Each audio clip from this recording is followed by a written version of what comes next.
The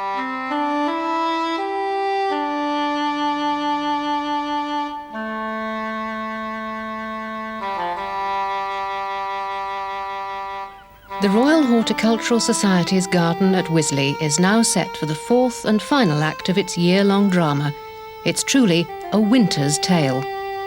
For many of those upon this stage, it'll be the longest, hardest part of the play. Like a Shakespearean history, many of the characters will have fallen, with only the hardiest surviving to play out this final scene.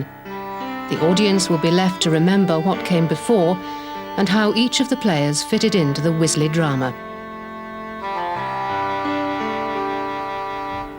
Act 1 saw the exuberance of spring. In this opening scene, the garden was waking up to the exciting year ahead. Behind the beauty of new birth was feverish activity to repair the ravages of what had just gone before and to prepare for the further acts to be played out, which would include a cast of thousands. Act 2 saw the scene set for the dramatic entrance of summer and its attendant players. This is where the set designers could come into their own, using the natural colours and form at Wisley to paint a breathtaking backdrop in front of which the leading lights and tens of thousands of extras could perform. Summer at Wisley is open-air theatre writ on a large scale. Act 3 saw autumn light play as much a part as form and content in this four-ring cycle. Nature's spotlights dappled the stage with gentle hues and highlights that made a perfect cockpit for the now seasoned players, adorned in their golden costumes. But as with every great drama, this was only the build-up to the finale of Act 4, a climax which would include hardship, death, survival and hope. A time of darkness, yes, but also of regeneration for the players upon the stage that is Wisley. Act 4 is winter. See, winter comes to rule the varied year, sullen and sad. Welcome, kindred glooms, congenial horrors, hail. The redbreast, sacred to the household gods, wisely regardful of the embroiling sky, in joyless fields and thorny thickets leaves his shivering mates, and pays to trusted man his annual visit.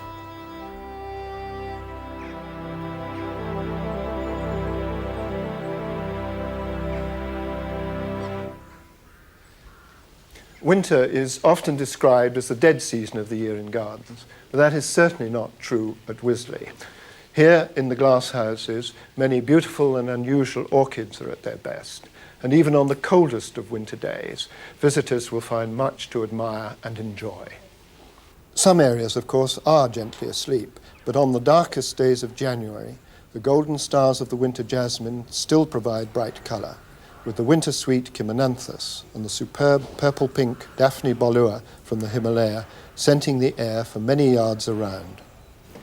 Behind the scenes, the scientific and advisory staff continues its year-round work in gathering and providing information for gardeners.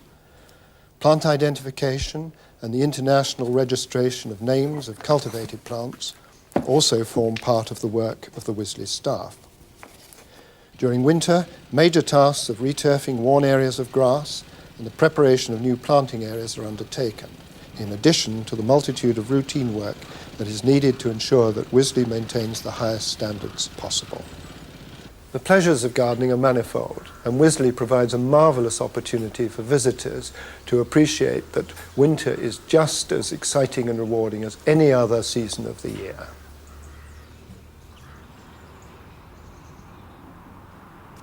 Keeping a weather eye open is vital for the gardeners at Wisley.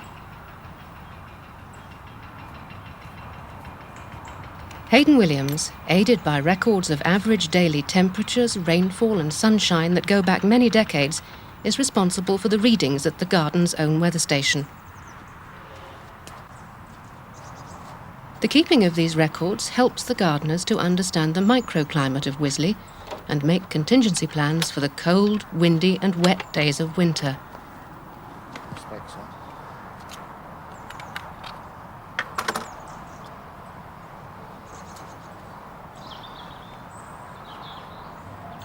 Some people swear by seaweed or their bunions for predictions, It's more scientific at Wisley. They have a crystal ball. It's done by placing the card into a device known as the Campbell-Stokes sunshine recorder. The crystal ball focuses the rays into a pinpoint of light, as we've all done with magnifying glasses as children, and you get a trace along the card. Some people may think we forecast the weather by the use of a crystal ball, but that's not so.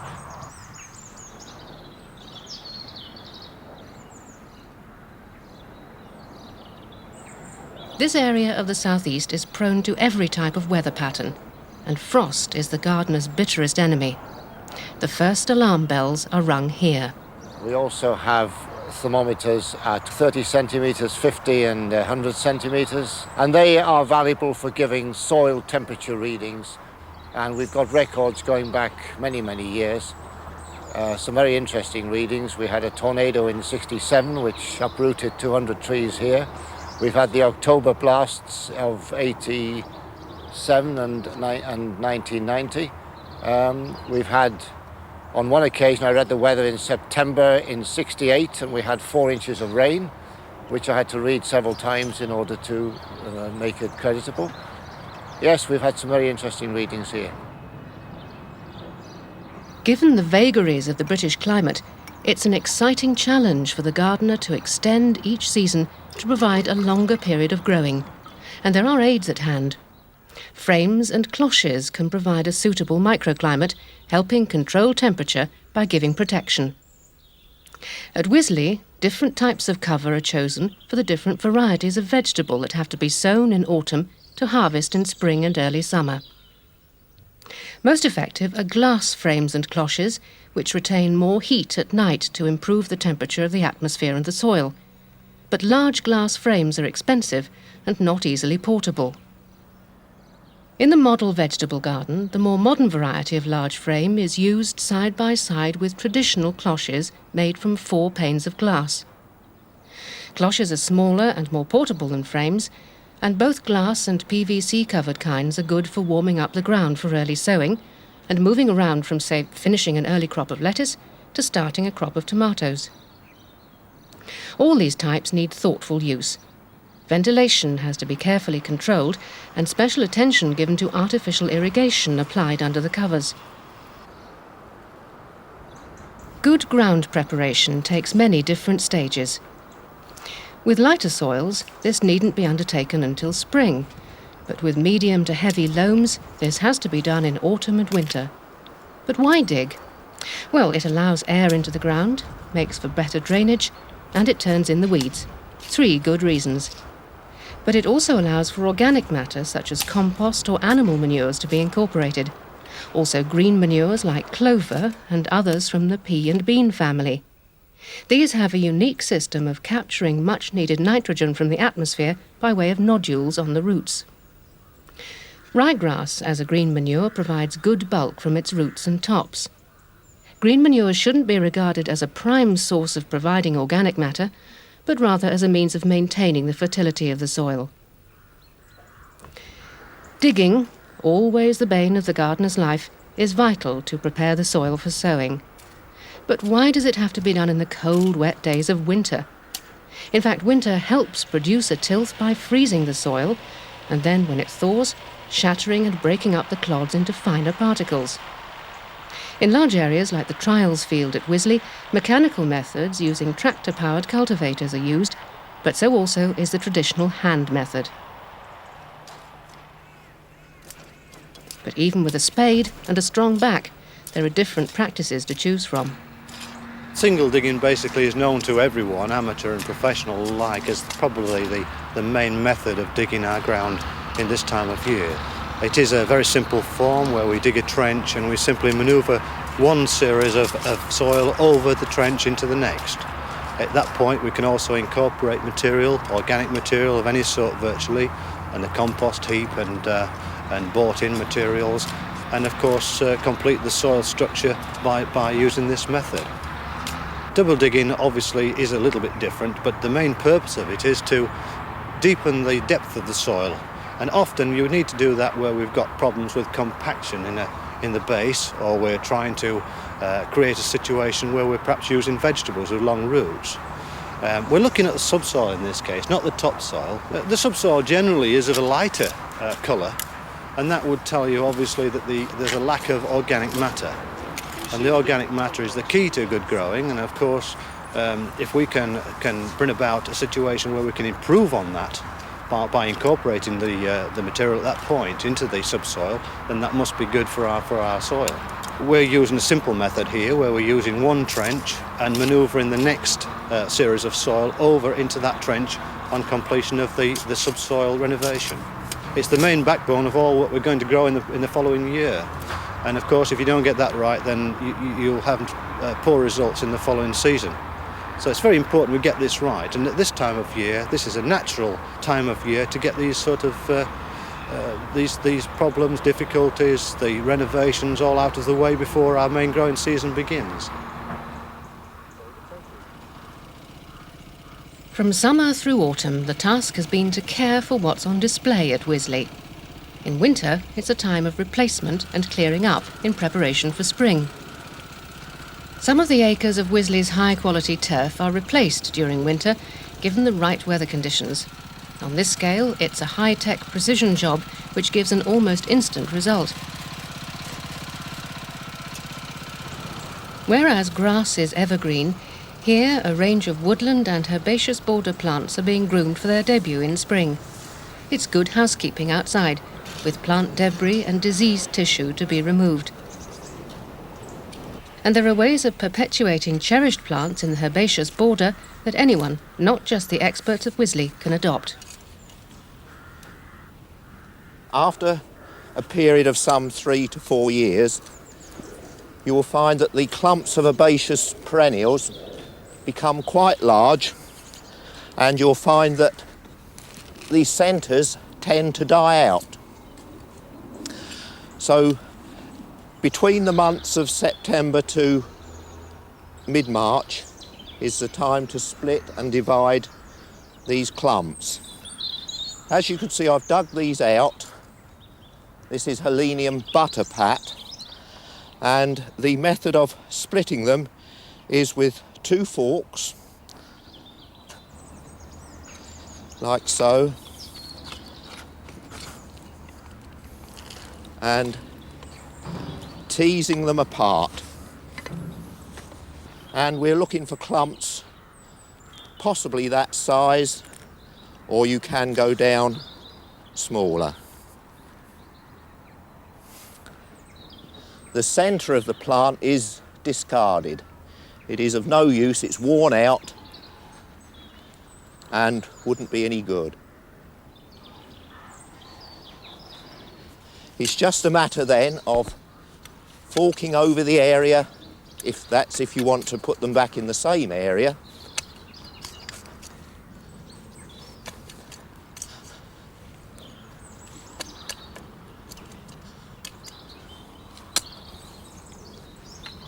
Taking out a small hole,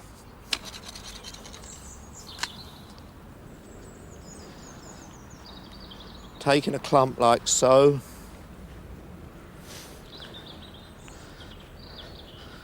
make sure that the hole is big enough, tuck the roots in, we don't want any roots sticking up in the air.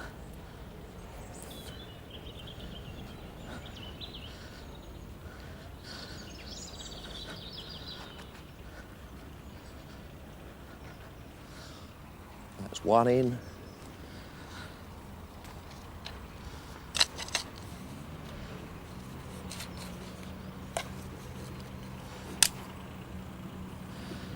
And another one like so. Many herbaceous perennials can be split by this method using 2 forks.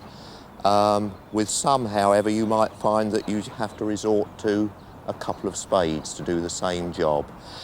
This means that you are only retaining your healthy stock.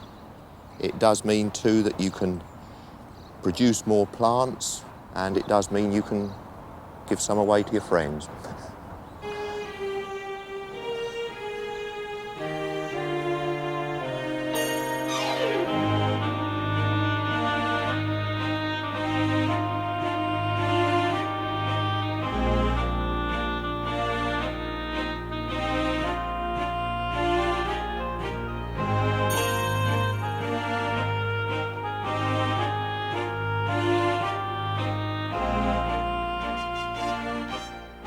In early winter, the late-flowering chrysanthemums give a stunning display of colour. A winter friend that, while not easy to grow, with careful husbandry can provide a succession of blooms to brighten this dormant season.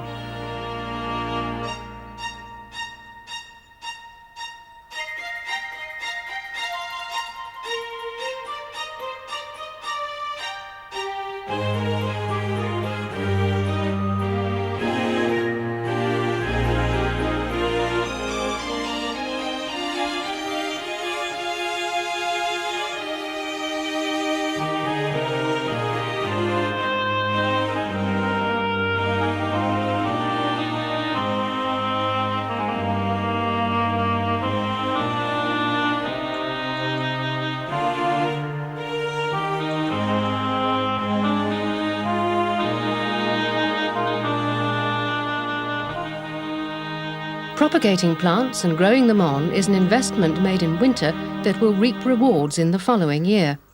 There is a longer-term investment. The knowledge that glasshouse foreman Ron Gilkerson passes on to students on the Wisley training programme will pay dividends well into the next millennium.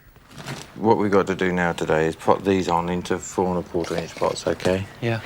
And we must be careful when we're doing this. You see, it's important that we tease these roots out.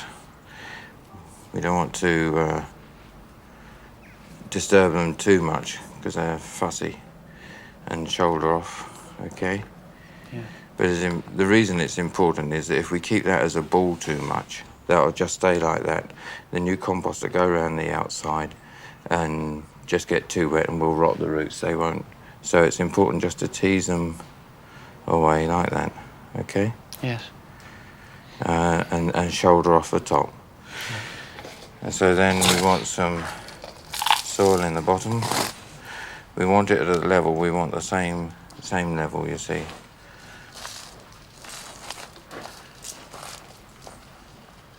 Using your fingers, not thumbs. Just in there. Okay? That's it. Okay. Put your plant down. All right, that's what we want to do. Okay. It's under Wisley's acres of glass that active growth can be found in these dark days. Flowering bulbs and pot plants cocooned in their warm surroundings seem to defy the season. The plants of Christmas can be as bright as those of Midsummer Day, given the right protection and care. Glasshouse Supervisor Nick Morgan.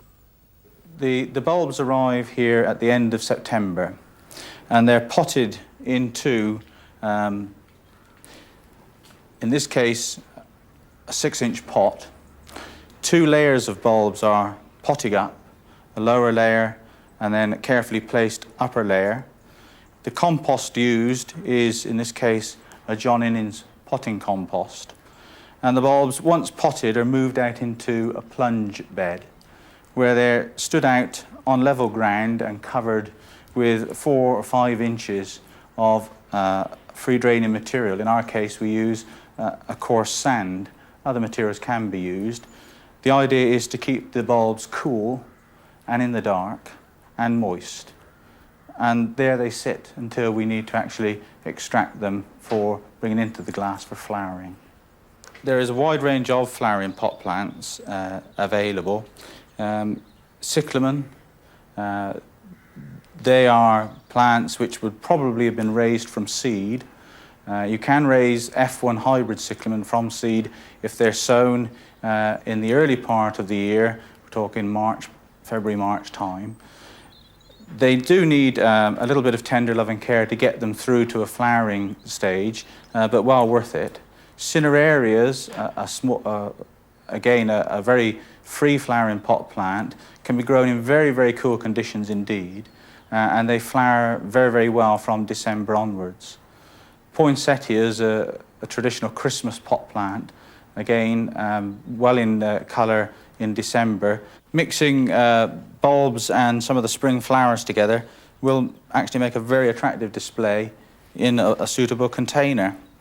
The choice is enormous, obviously, for containers, but the traditional terracotta tends to blend so well with these bulbs and spring flowers. With this type of container, we've put a drainage layer in the bottom I've used coarse bark chippings. You can use broken crocks or gravel and so on. And then we need a suitable compost. Well, John Innings compost is very, very suitable for this particular application. But if we're planting into a traditional bulb bowl, that is without any drainage holes in the bottom, it would be much better to choose a bulb fibre which has charcoal and other ingredients in it to keep the compost sweet. So if we use hyacinths as our main planting, and we put 3 plants firmly in the middle of the bowl, just to give us some instant colour, some of these early primulas can be very, very useful. Now, this type of instant gardening means a little bit of squeezing of plants, I'm afraid. They don't object too much, and they will begin to recover very, very quickly. Something for them to root into whilst they're in the pots.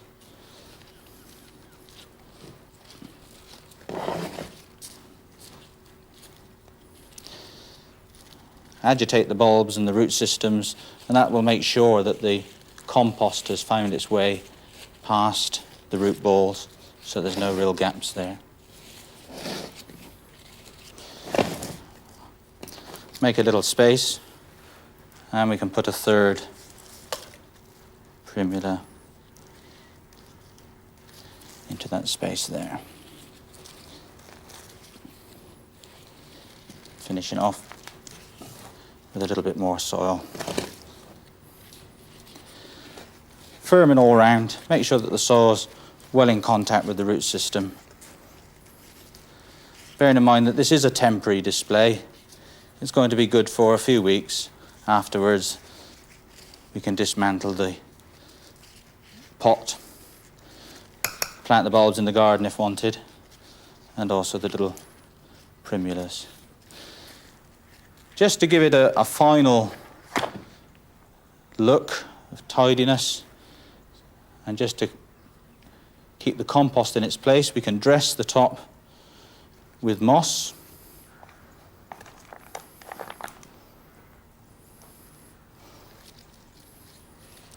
Or alternatively, you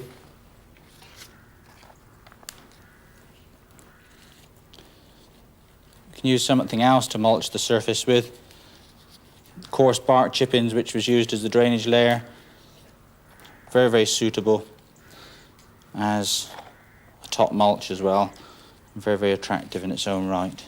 So once the pot has been top dressed with some moss, it can then be moved into a greenhouse or conservatory, somewhere where it can be kept relatively cool, but as light as possible.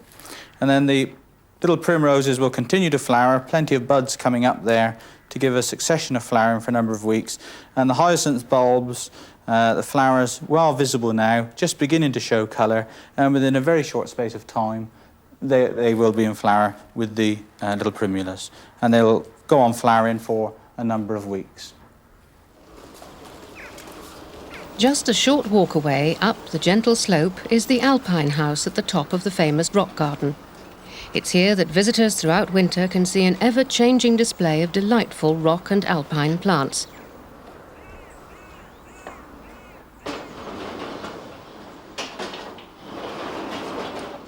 It might be inside, but here there's minimum protection from the cold. The specially designed houses shield the plants against wet and wind. While many alpine plants are designed by nature to grow in the bleakest, harshest conditions above the snowline in mountainous regions, the aim of the RHS is to present examples of them in their finest condition.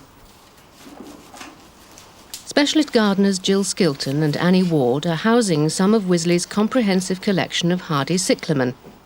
These have been nurtured in containers outside the Alpine house and are now plunged into moist sand in specially constructed display benches where they join other corm and bulb species. These plants are to many the epitome of winter colour, proof that even in the dullest and darkest days of winter, small outcrops of nature's hardiest survivors can relieve the gloom.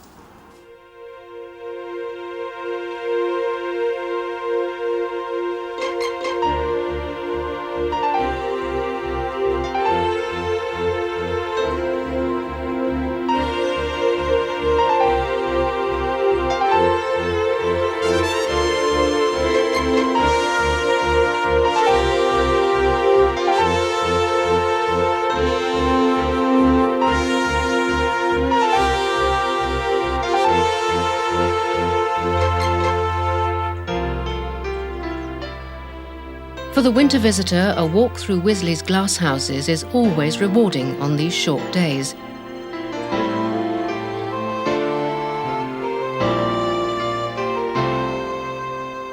The variety, and in some cases the rarity of the plants on display, will hold a special interest for those who pause to study them.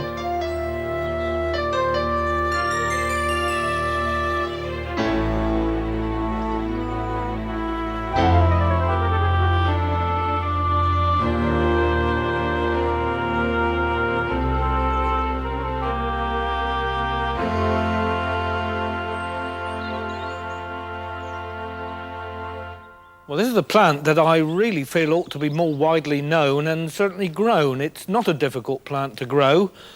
We take cuttings in the summer and, as you can see, flowering quite well in the short days. Unusual colour perhaps for this time of year, sort of a pale magenta. And there's an interesting point about the individual flowers. For some reason, nature's decreed that the flower is, in fact, upside down and it indeed is twisted on the corolla tube. In many instances, skilled gardeners like Ray Waite are able to make plants flower out of season by altering day length artificially. Could this attractive plant be persuaded to bloom at other times?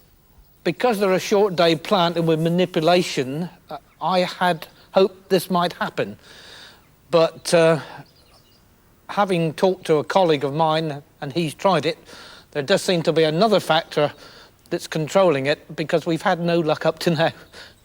We think as gardeners we know about plants, and to an extent we do, but in the end Mother Nature's the boss and she has secrets that we don't always certainly know. Throughout winter, the requests and orders pour into the seed department. Enthusiastic gardeners who are members of the RHS and who may have seen rarities during a visit to the garden inquire if they too can have the chance to add them to their collection. But the treasures of Wisley aren't infinite. Seeds, sometimes very scarce, have to be shared among the members. It's this facility as a centre point of horticultural knowledge that's vital to experts and enthusiasts wishing to know the identity or trace the history of a particular plant. They have the benefit of the herbarium, which holds a preserved record of the essential characteristics of thousands of plants, some pressed centuries ago. Botanist Diana Miller has seen this department grow, and it's destined to expand even further. Within these cupboards we have about 60,000 specimens. Some of them date back to 1700s, but these of course weren't collected by members of the Royal Horticultural Society. Most of them have been collected within the last 50, 60, 70 years. They're mainly garden plants. Some are wild collected. For example, we have quite a number from China collected by George Forrest, and so on. First of all, once the specimen is collected, it has to be trimmed to a suitable size to fit on a herbarium sheet. It will then be described in detail, any characteristics that won't actually be seen when the plant is dried. For example, the colour will change, so the petals or variegated leaves are matched with what is called a colour chart. The specimen is then pressed between drying paper, which is basically thick blotting paper. This may take anything from 2 to 3 weeks, or even up to 6 months in the case of a very succulent plant. Once the specimen is dried, it will be mounted onto thick cartridge paper using either glue or tape. A label will be prepared. It will be enclosed in a flimsy, and then it will be frozen. The reason for deep freezing it is to kill any beetles or any other sort of bugs that are on the specimen that might cause damage within the cupboards. It is essential to the botany department. It could eventually become much more important to horticulture in general, mainly because we are putting in specimens when they first perhaps receive an award in trial or in London, and this in the future, if there's any nomenclature problem, is a source of standards to which people can refer in the future. Collected and cultivated plants need to be registered in a standard way, so that plants found from Alberta to Albania can be identified by a permanent record of their existence and origin. With the help of the Royal Horticultural Society, a system of worldwide registration has been devised, with the RHS acting as a registry for a large number of genera. The Society's registrar maintains a unique catalogue of scientific information of international importance. Over decades, Wisley has acquired thousands of plants, including new species. All these acquisitions have to be tracked as they pass through the various departments at the RHS garden.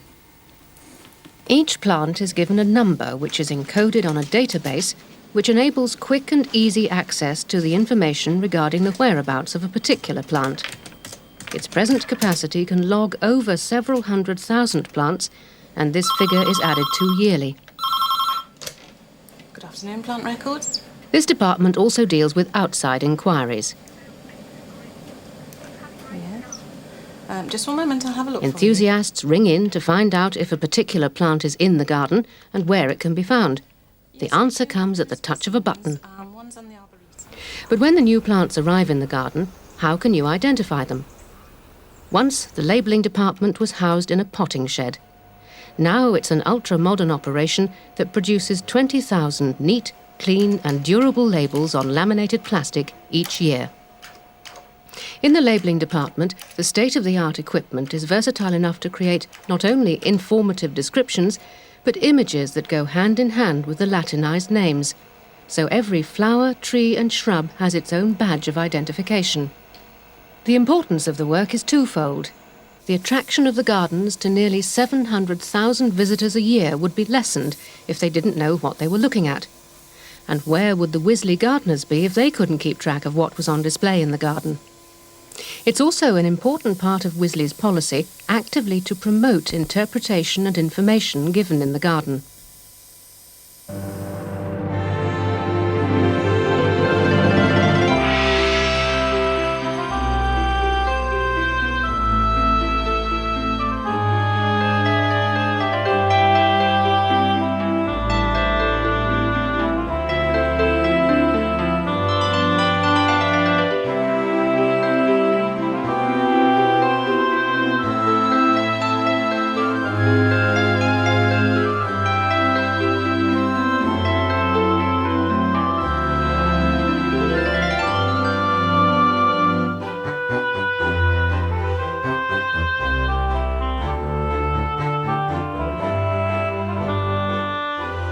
To achieve the exciting flowering spectacle of orchids in winter requires a high standard of skill and management.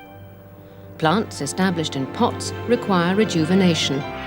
Lucinda Lashelin explains how. The main types of media that I use here at Wisley are a mixture of bark, perlite and peat. You can buy ready-mixed orchid compost from plant centres, but we mix our own here. The mixture that I use for cymbidium growing is a mixture of 2:1:1, that's a ratio of peat, bark and perlite, and add lime to that. This plant here is ready for repotting. You can see it's reached the edge of the pot and there's very little room for new growth.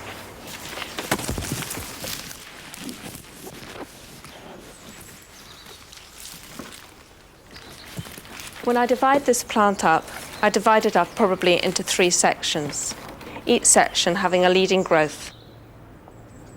Essential for this operation is a sharp knife, carefully handled. Heat sterilisation is necessary to avoid transmission of virus disease from one orchid to another. The plant is divided with strong, firm cuts and the portions separated by hand.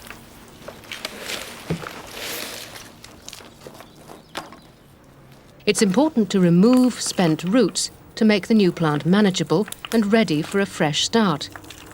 It's a good housekeeping chore that gives the best possible chance to grow away.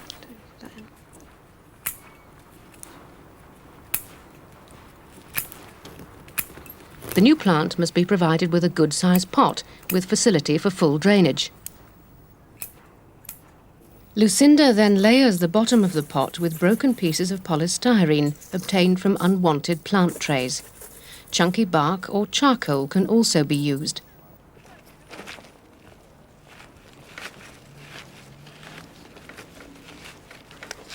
The operation is completed with firm potting. It's important to see that no air pockets are left within the pot. As you can see, I've potted the plant to the back of the pot, and that should be sufficient now for the next 3 years.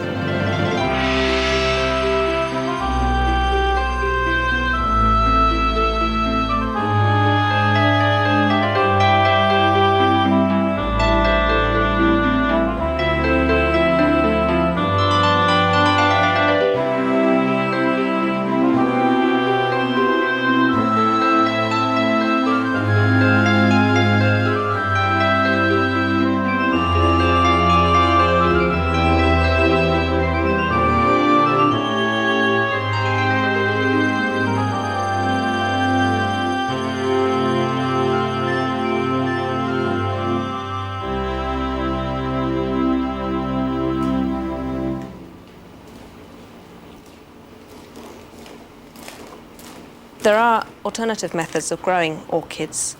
You can use pieces of cork slabs. Because orchids are naturally epiphytic, they like very good drainage, and by growing them on bark, any excess water will drain away immediately. And we tie the plants on with nylon fishing line and moss just over the roots to keep a bit of moisture in. What Lucinda is doing is simply copying nature.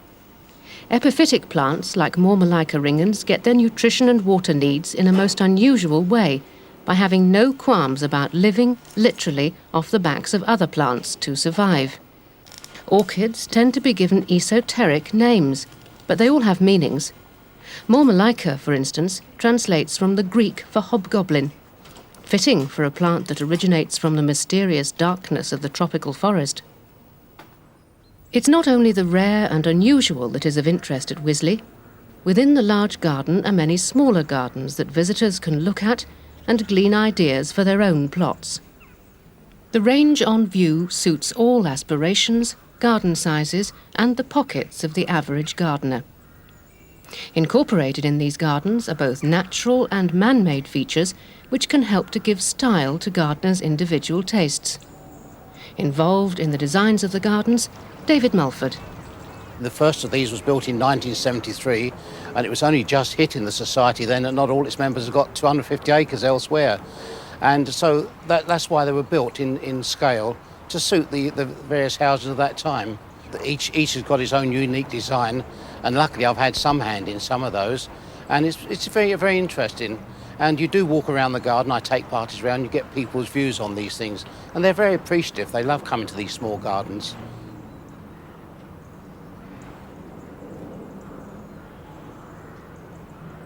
Water can be an important feature. Nowhere better demonstrated than in the delightful garden designed primarily for people with disabilities of all kinds.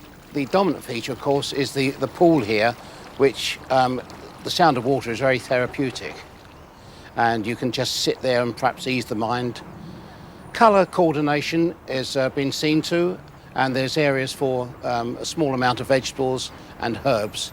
And a lovely, over there, a lovely sculpture, which anybody can feel and touch and get kind of some sort of therapy from that. The layout, of course, one of the best design features is that you shouldn't really see the whole of your garden in one go. And so a lot of these little gardens have had these little hidden vistas, so that you've got to go around the corner and pick up something that you can't see standing at the back door to encourage you to get out in the garden. You shouldn't really be indoors and look out the window. Get out and enjoy it. And of course, at a place like this, Wisley, there's always something to see at any day of the year. And that is the greatest joy of gardening.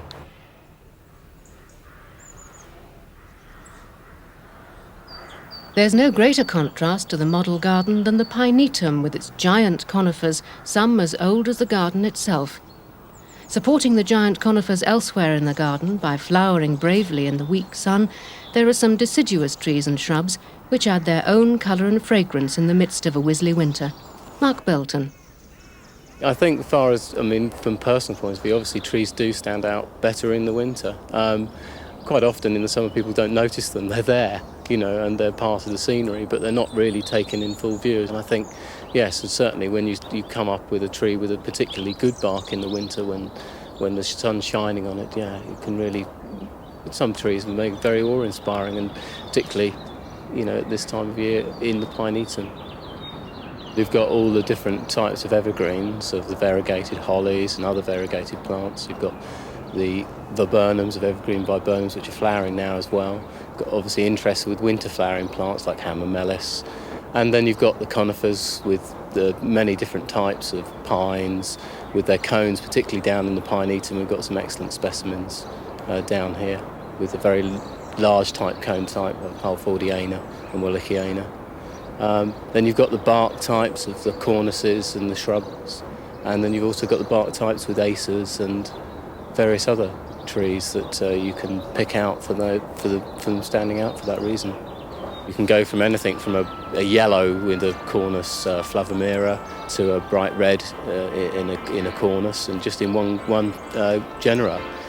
In the snakebark maples, you can go from very white striations to, in these form serpentine, which is a variety of snakebark, to something like capillipes, which is almost purely green. Particularly with snakebark maples, they look better in groups, and it's particularly I've done that in myself and in the pinetum along with the curator. We planned that we wanted some winter stem colour, and that was primarily with snakebark maples because they need the protection of the pinetum from the glare of the sunshine because they're a woodland species.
The mottled hues of wintertime have a rival in the tree's bark. But everything in nature has a reason. Often if you get a green bark tree, it's because the bark itself is very thin, and you're actually seeing the photosynthetic part of the tree. If you like, the green stem has got the chloroplast underneath, and you can actually, the bark itself is translucent with younger things, younger growth, should I say, and with things like cornus, where you actually cut them back, and actually you get the young growth sprouting away, and that's still a photosynthetic part of the tree. And you get the different shapes and the, if you like, with something like Pinus pinnata, where you often get a beautiful sort of red striped side of it and then a very craggy side, and this is basically because the bark is expanding, and it's expanding at different rates, and hence you get this sort of plate-like effect. All bark is obviously protective, and as the tree grows it splits apart, and again it's because the tree is constantly expanding in increment, as they call it, and this literally splits apart because it's a very thin type protection, and each of these has a different overlapping layer. I think there's a lot to see. I mean, there's the barks, there's the general different coloured hues in the winter with the different evergreen types of the conifers and the broadleaves. And also you've got just that every so often a flick of colour where something like a hamamelis is flowering and that appears through, or even a cone on a tree where something like the resin is dripping on the edge of that cone, and the light just catches it at the right time. I think it's in the smaller beauty, if you like, of the garden. It sums it up, I think. Autumn's bounty from the garden's orchards has been given. Now it's time to ensure that bounty will be available the following year. Wisley has extensive and immaculately maintained orchards, and pruning in winter during their dormant period is vital to maintain fruitfulness, good health, and to keep the trees contained.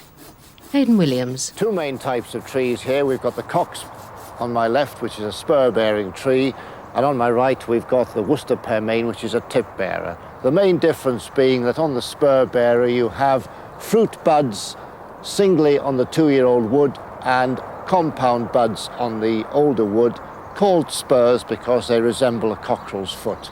On a spur-bearer, the fruit buds are seen to clothe the majority of the branches, whereas on the tip-bearer, you can just see the fruit buds on the tips of the young shoots and also on the 2-year-old wood, but the main branch system is devoid of fruit buds. So there's two different pruning methods.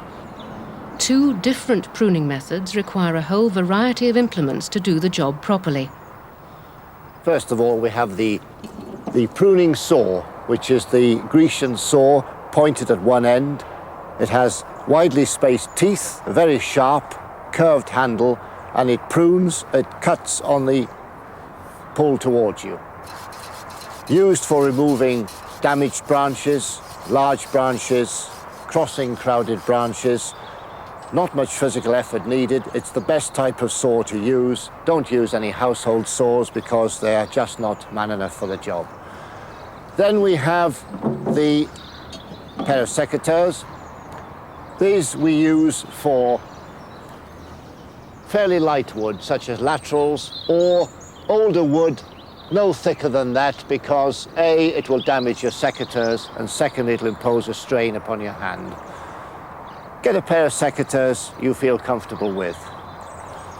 And we have here the limb lopper, which I suppose you'd say is a king-sized pair of secateurs. This is used for wood which is too small for the saw, too large for the secateur. You could use it on something, say, like that in there. Not much effort needed again. Very useful tool to have in pruning. We also have a wire brush, and this is used to scrub up apple canker, which is seen in Cox, such varieties as Cox, Spartan, James Grieve, and this canker is seen as a sunken piece in the wood. It's covered with dead-looking material, dead wood.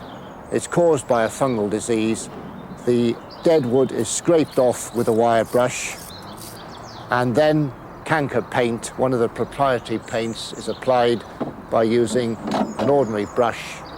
You apply the paint liberally onto the treated canker. Also, the clean wood above and below the canker is treated.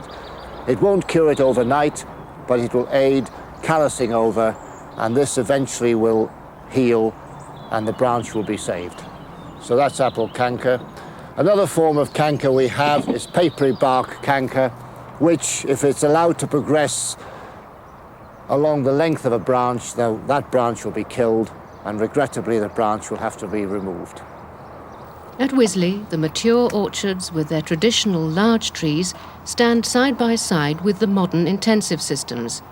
These are of dwarf trees that can be reached from ground level and which are more likely to be found, particularly for convenience and safety reasons, in the private garden. But whichever type, the pruning techniques and principles are the same. Several branches here need attention. Here's one here which is crossing. Although it has fruit bud on it, it needs to be removed because the angle is very narrow. So I shall commence by taking this branch off. Not much pressure needed. There's the branch removed.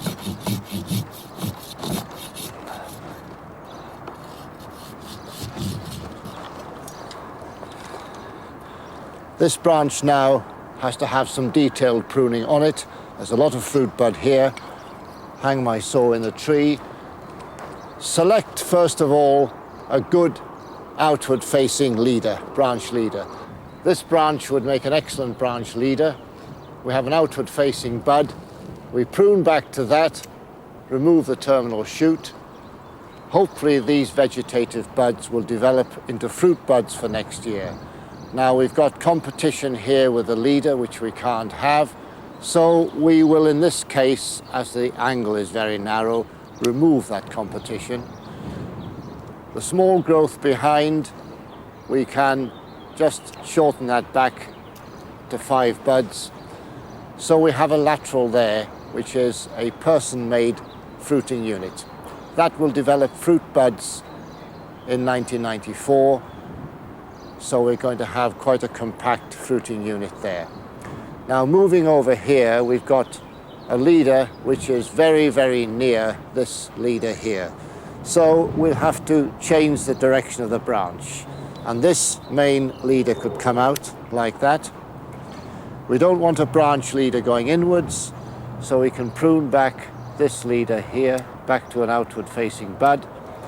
And again, knocking this back or pruning this back to 5 leaves like that. So we've got adequate space here, about 18 inches. We've got a leader which is tipped back here. Wood bud which will develop up into these fat fruit buds for next year. These fruit buds will fruit in 94. We've got a similar system here.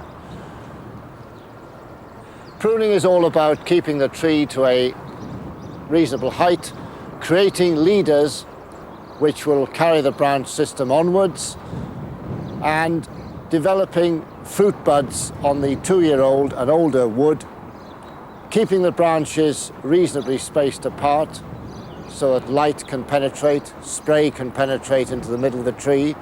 These are open-centered bush trees, so any large growth is removed from the middle. Weaker growth can be taken back to lateral, such as this, to create fruit units in the center of the tree, and to remove crossing and crowded branches, as I've just done here, so that all the growth points outwards and points upwards. To maintain a balance between fruit bud and wood bud, so you don't get excessive crops which require a lot of thinning.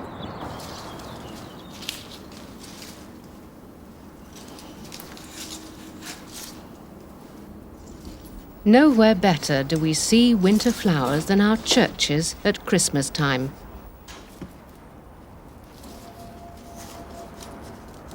Wisley's tiny ancient parish church is bedecked with the season's beauty that gives a greeting to all those faithful who will take part in the traditional carol service.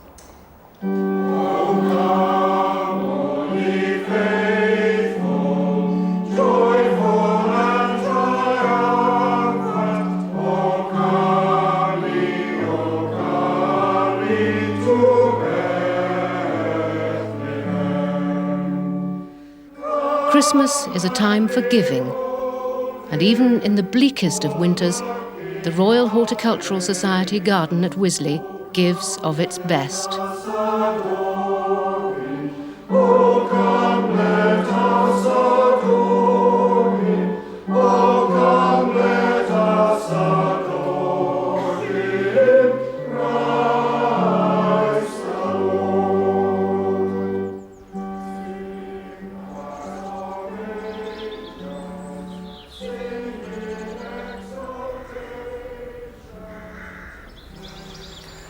gardening year at Wisley is now complete. Spring brought with it a flowering upsurge of early bulbs and rock garden plants, with the dwarf daffodils on the Alpine Meadow at their peak. In summer, the wealth of roses and flowering shrubs came into its own, before gently merging into autumn with its brilliant foliage tints and an abundant harvest from the model fruit and vegetable gardens. The cold and rains of winter have brought their own pleasures, with a profusion of beauty in the glasshouses and a cheerful welcome from the winter-flowering viburnums and witch hazels that bravely withstand the vagaries of the British climate at the tail end of the year. And so the endless cycle of the gardening year begins again.